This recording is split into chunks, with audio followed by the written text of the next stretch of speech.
Autolite and its 96,000 dealers bring you Mr. J. Carroll Nash in tonight's presentation of Suspense.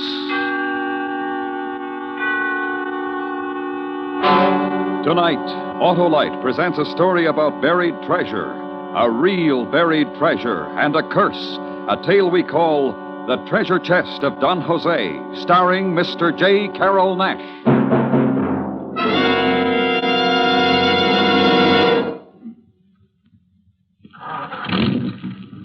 Hey, Hap, what are you doing? Well, getting a fast start with my Autolite Stay Full battery, Harlow. Ah, you bet. Fast and dependable. And best of all, that Autolite Stay Full needs water only 3 times a year in normal car use. And I know why, Harlow. Sure you do, Hap. It's because the Autolite Stay Full has over 3 times the liquid reserve of batteries without Stay Full features. Right, Harlow. So, friends, visit your nearby Autolite battery dealer soon. He services all makes of batteries and has an Autolite Stay Full for your car if a replacement is needed. To quickly learn his location, just phone Western Union by number. And ask me, Operator 25, and I'll gladly tell you the location of your nearest Autolite battery dealer. And remember, from bumper to tail light, you're always right with Autolite. And now, with The Treasure Chest of Don Jose and the performance of Mr. J. Carroll Nash, Autolite hopes once again to keep you in suspense. This is not a pretty story. There is blood in it, the blood of men and women. There is a curse in it, and gold. But it is a funny story. It is a joke, a great joke I cannot laugh at. It is a joke on me.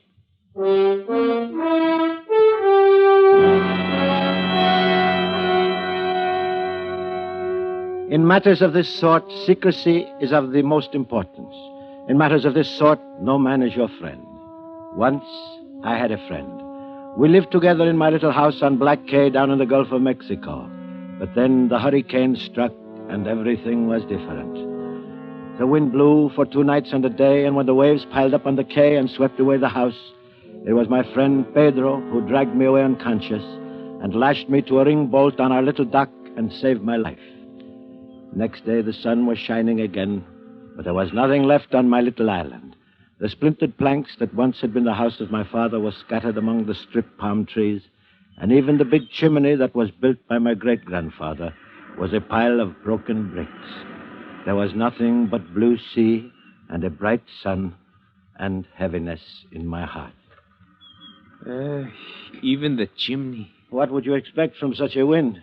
Aye, my friend. So now at last the curse of the Gasparias has fallen on you? Curse, you speak foolishness. It was a hurricane. So it was, but a hurricane sent especially to destroy you? You cannot believe that silly tale.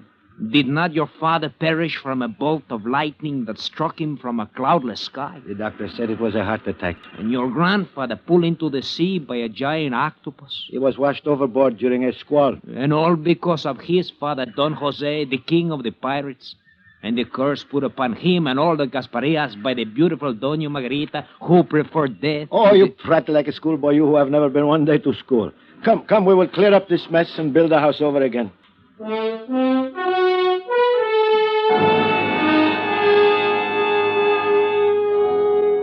You should know that I endured a certain local notoriety since I bore the same name and was the great-great-grandson of Don Jose Gasparia, one of the last and one of the fiercest of the pirates of the Spanish Main.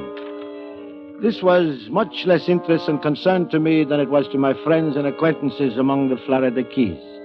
Neither my father nor his father before him had ever profited by a single doubloon from the legendary treasure of our pirate forebear.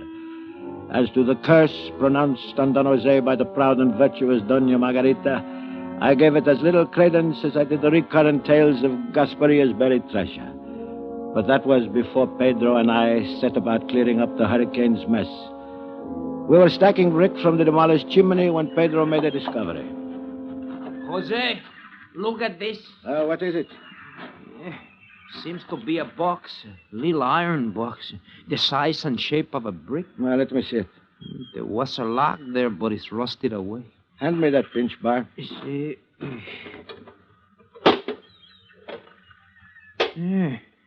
There's a paper inside there. Yeah, it is very old. What does it say, Jose? Oh, nothing. It's just an old paper. Looks like... Looks like a poem, Yes, huh? yes. Oh, I remember now. It is a nursery rhyme from my father. And then he copied it for me when I was a little boy. But what's it doing in this old iron box? Oh, I must have hidden it away once when I was playing. Well, amigo, come. We shall get back to work, huh?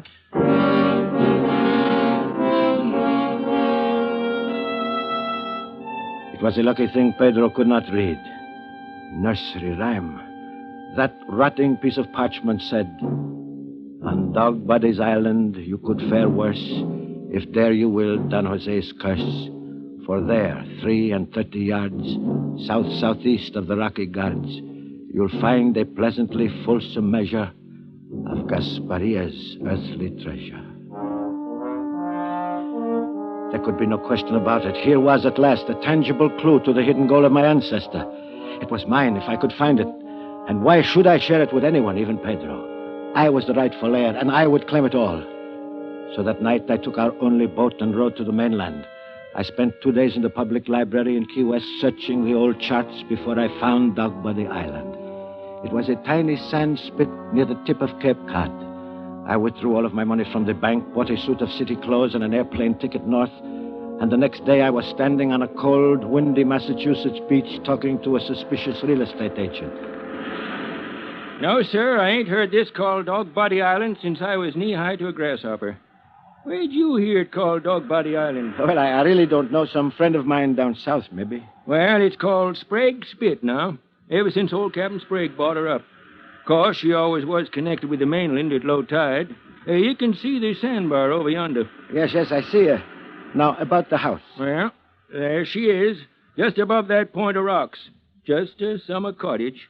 Too danged uncomfortable this time of the year. Well, it looks all right to me. I can find you something a heap sight better in town. Got a nice little house just back of a gas station. Well, I'm looking for solitude. Yeah, you'll find plenty of that out here. Ain't a neighbor more'n a mile and a half. That point of rocks, is that the only one on the island? Yeah. Pirates Point, folks call it hereabouts. Fella says the buccaneers used to put in here for water in the old days. Me, I don't put much stock in them stories myself. You sure you want to rent this place? It is just what I am looking for. I wish you wouldn't. It said there's a curse on it. I wish you wouldn't.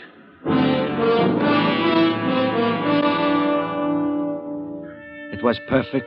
My little rented cottage on the beach. Quiet, secluded, and yet within view of that rocky point, which must be the same one Don Jose called the Rocky Guards. There was a stack of firewood beside the kitchen door, and in a shed back of the house there was even a long-handled shovel. A most fortunate circumstance, since I did not want to create any suspicion in town by purchasing one. I can tell you I scarcely slept that first night. So great was my eagerness to be up in the morning, pace the 33 yards south-southeast of the Rocky Guards, and begin digging for my treasure. 29, 30, 31, 32. Morning. Oh, good morning. Looks like it's going to be a nice day. Yes, it does. Gonna do some digging? I beg your pardon? I see you got a shovel. Looks like you're going to do some digging. Oh, yes, clams. I'm going to dig for clams. No clams in the surf. Oh, there aren't? No. Find them on the bay side. Oh, then I'll look over there. Don't dig them with a shovel. Got to use a rake. Oh, is that so? Yeah. It's too late now anyway. Tide's coming in. Another low tide at 5 this afternoon. Oh, I didn't know. I'm a stranger here. Yeah, I know. Heard you'd rented the Davis place. I'm chief of police of Queecasset. Oh? Anything wrong? No. Town limits come all the way out here, though. Gonna stay here long? I don't know. A few weeks. Maybe all winter. You a writing fella? No. Painting fella? No. Just taking a vacation? Yes, you might call it that. Beats me. Well, nice to have this talk with you. Anything you need in the way of police protection, just let me know.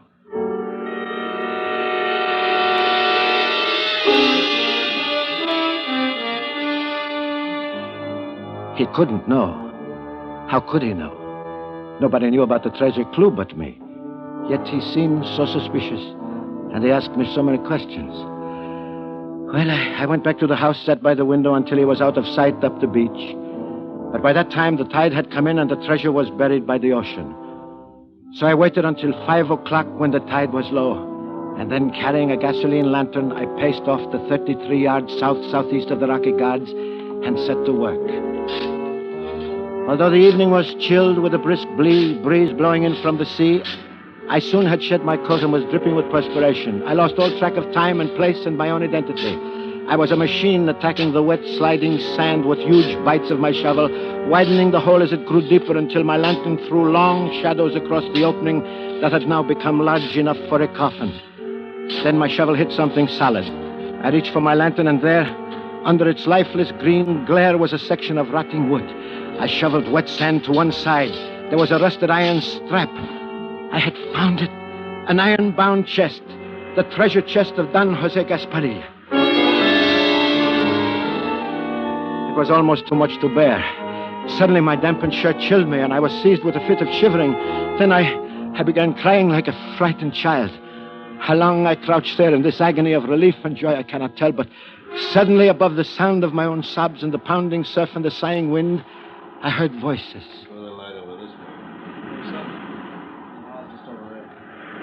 Terror seized me. Who came now to violate my supreme moment? Who now threatened to deprive me of what was rightfully mine? I turned the lantern out, scrambled from the hole. A few yards away, I could see the beam of a flashlight slowly approaching. I ran, hid behind a ledge of rocks, my heart drumming in my ears, my held breath screaming in my tightened throat, trying to listen, trying to see.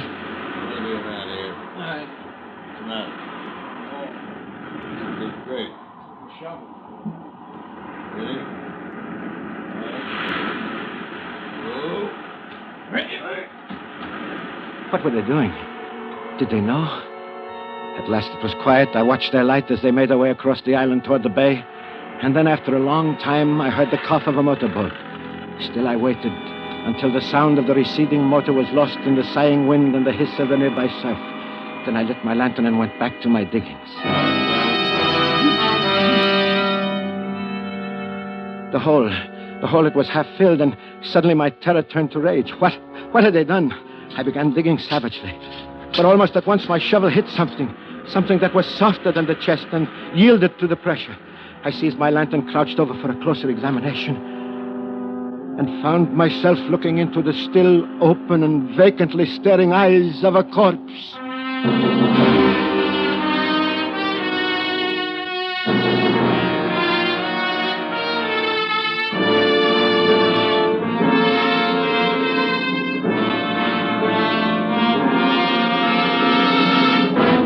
Autolite is bringing you Mr. J. Carroll Nash in The Treasure Chest of Don Jose. Tonight's production in radio's outstanding theater of thrills, Suspense.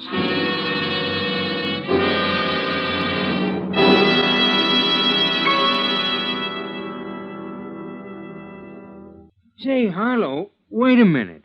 Do you mean everyone? Everyone, Hap. Positive? Positive, Hap. Every positive plate in the Autolite Stay Full battery is protected by fiberglass retaining mats to reduce shedding and flaking and give longer life as proved by tests conducted according to accepted life cycle standards. All that plus, eh, Harlow? Plus the fact that the famous Autolite Stay Full needs water only 3 times a year in normal car use.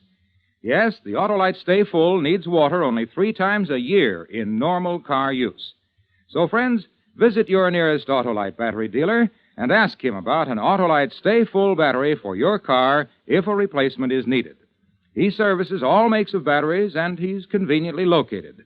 To quickly learn his address, just call Western Union by number And ask for me, Operator 25. I'll gladly tell you the name and location of your nearest Autolite battery dealer. where you can get your Autolite Stay Full battery, the battery that needs water only 3 times a year in normal car use. And remember, from bumper to tail light, you're always right with Autolite. And now, Autolite brings back to our Hollywood soundstage Mr. J. Carroll Nash in Elliot Lewis's production of The Treasure Chest of Don Jose. A tale well calculated to keep you in suspense.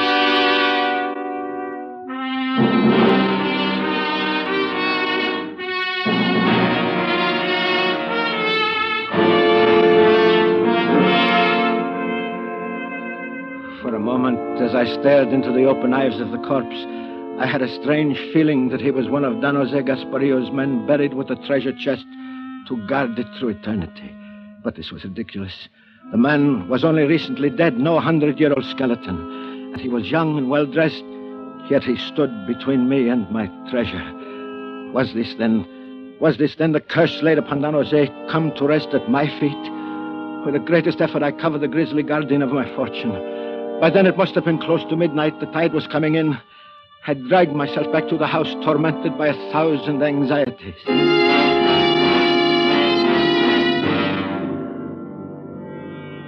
Sometime toward dawn, I must have fallen asleep, for the next thing I knew, it was past noon and someone was pounding on my door.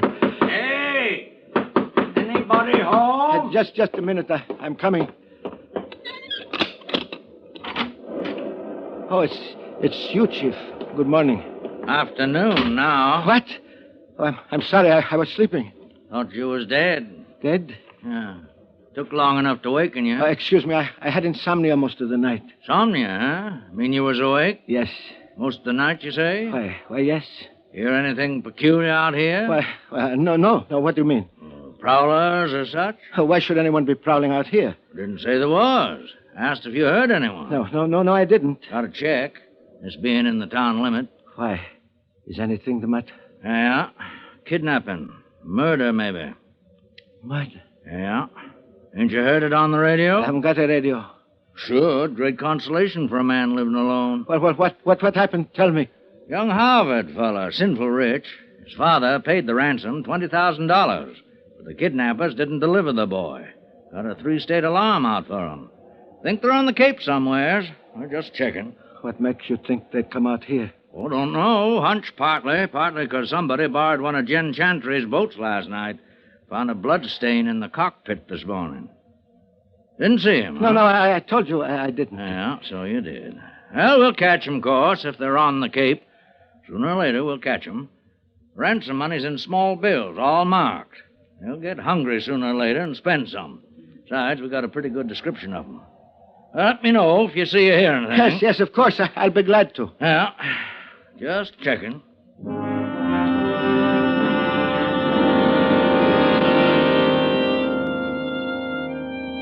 Now there was no time to lose. I had already missed one low tide. I had to get my gold and get it away from this island of suspicion and debt. I waited until 5 o'clock and returned to my diggings. The low, scudding clouds packed the sand with sudden gusts of icy rain. There was little likelihood that I would have unwelcome visitors on such a forbidding evening. I quickly disinterred the body from my treasure hole. Unquestionably, he was the kidnapped victim, a young man dressed in flannel slacks and saddle shoes of a college boy. I dragged him to one side, out of sight behind some rocks where I couldn't see his empty death stare. Then I went back to my digging. By 7 o'clock, I had uncovered the chest and was prepared to lift it out of its grave. The curse? No curse, for here was the treasure, and it was mine. I better give you a hand with that. What? He wants to know, do you need a hand with that? Who are you? What are you doing here? How did you get here? Low tide. We'll walk. Get out of the hole, Pop. Answer me. Help Pop out of the hole. Yeah. Come on, Pop. All right, where is it? What? It's gone. He got rid of it. Get him out of there. Okay, Pop, come on. No, let me go, please. Let me go. Where is it, Pop? What'd you do with him? Do? Where's the kid? There. I put him there. Steve? Yeah. He's here. What are you trying to do, Pop? Why'd you move him? What's he trying to do? He was... Was? Was what? Look in the hole. Yeah. No, don't. There's a box in here. That's why you moved him, Pop? Get to the box. Give me a hand with this. Leave it alone. It's mine. Don't touch it. Shut up. Yeah. See it? What do you got, Pop? Treasure? Buried treasure? Don't laugh. Maybe that's what it is. Let's get it out of there. Leave it alone. Leave it alone. I told you to shut up. All right, Steve, let's get it out of there.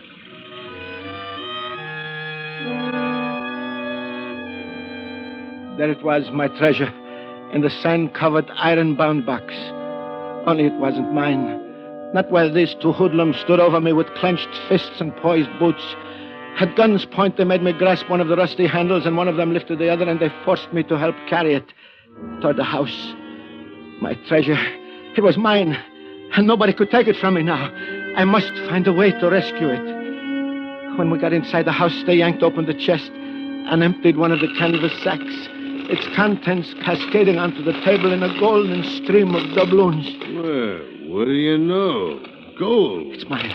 It belongs to me. It's my inheritance. Yeah, I know, Pop. Only you're going to pay a high inheritance tax, 100%. Okay, now, Pop, I'll tell you what we're going to do. My friend and me are in a little trouble. And you're going to give us a hand, aren't you, Pop? What are you talking about? Go away. Leave me alone. That's just what we're going to do.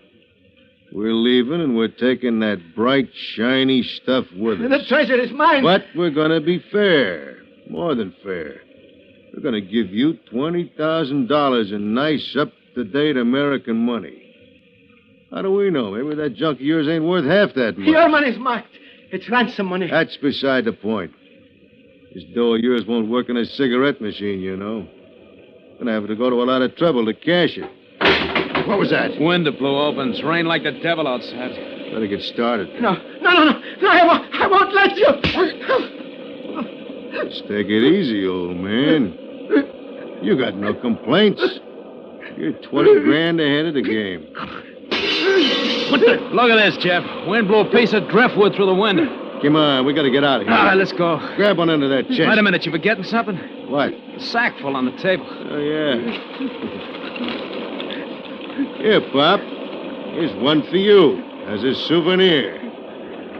Come on, Jeff. We gotta get this thing across the sand spit before the tide comes in. Yeah, we're all finished here. So long, Pop. No, my treasure! My treasure! And thanks, Pop. Thanks a million.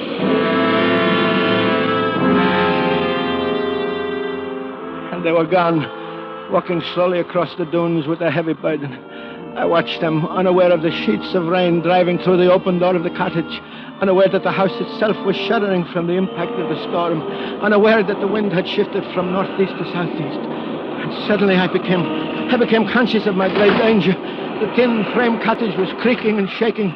It was shaking from the relentless wind, and the sound of the storms had a familiar tone. A tone I had heard once before, and then I realized the wind had shifted. I realized this was no ordinary storm. This was a hurricane. Outside, the waves were piling up, coming closer and closer to the cottage. Over my head, there was an ominous crunching, ripping in the eaves. I could see the gray daylight through the eaves. The roof would blow loose any moment. I threw myself against the kitchen door and, crouching low, ran away from the sea.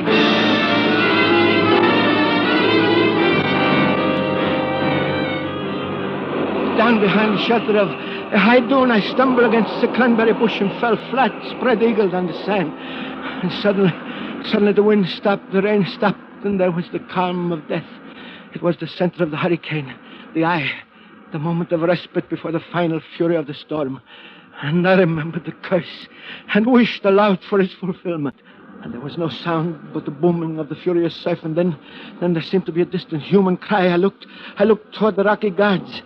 Far in the distance, for an instant, I could see the tiny, struggling figures of my tormentors.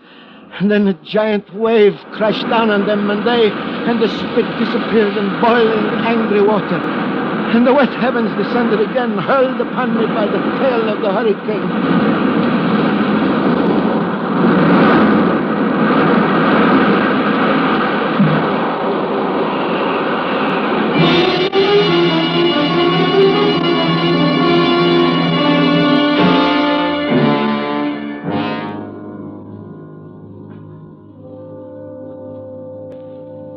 I awoke with a light in my eyes, a light brighter and bigger and closer than the sun. And I heard a voice. You all right, Mr. Gaspar? Who? It's me, Tris Weatherby. Got out here as soon as I could. We was worried about you. Out here with no radio, you couldn't get the storm warnings. You come up so fast, wasn't time to get you off. Oh, thanks. That's very kind of you. Lucky you got out of the house. Why? Ain't there no more. Ocean came plumb through, carried the house right out into the bay. Made 2 islands out of Sprague's spit. The house is gone? Not a stick of it left. 10-foot channel where it stood. Storms play funny tricks. That kidnapping I told you about. Yes. What about it? Found 3 bodies out near those rocks. The kidnappers and their victim. What do you know about that? Nothing. Nothing at all.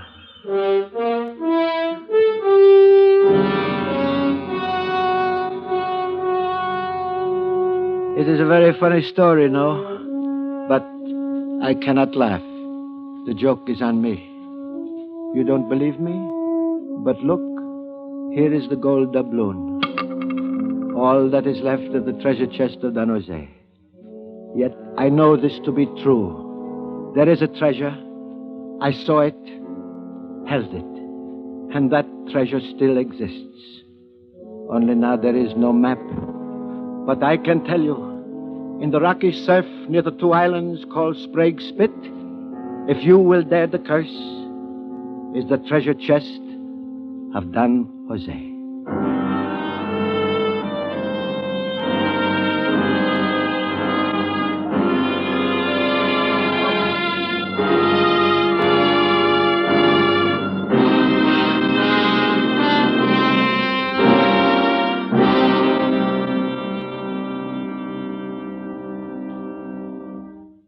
Suspense. The story of a true buried treasure, presented by Autolite. Tonight's star, Mr. J. Carroll Nash. This is Harlow Wilcox speaking for Autolite, world's largest independent manufacturer of automotive electrical equipment. Autolite is proud to serve the greatest names in the industry.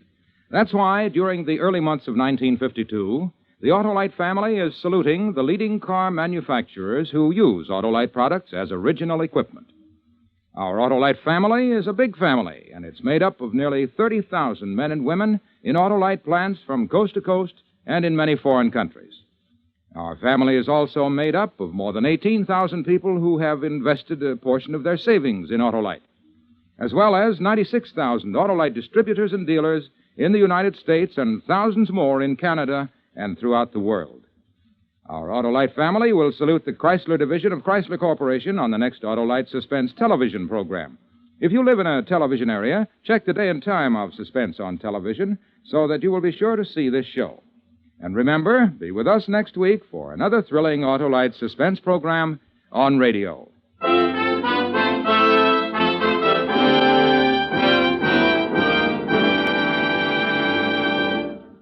Next week on Suspense, our star will be Mr. James Mason in the story of the terrifying escape of a dying man, an adaptation of Odd Man Out.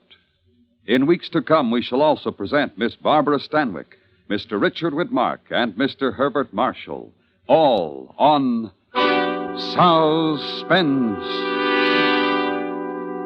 Suspense is produced and directed by Elliott Lewis, with music composed by Lucian Morowick and conducted by Lud Gluskin. The Treasure Chest of Don Jose was written for Suspense by Christopher Anthony. Featured in the cast were Anthony Barrett, Charles Seal, Joseph Kearns, and Clayton Post. J. Carroll Nash has just completed Clash by Night, a Jerry Wald, Norman Krasna for RKO. And remember, next week on Suspense, Mr. James Mason in an adaptation of Odd Man Out.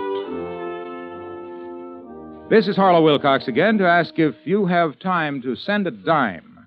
Your contribution to the March of Dimes will help a polio victim to walk again. Send your dimes or dollars to your local March of Dimes headquarters. Won't you join the March of Dimes tonight? This is the CBS Radio Network.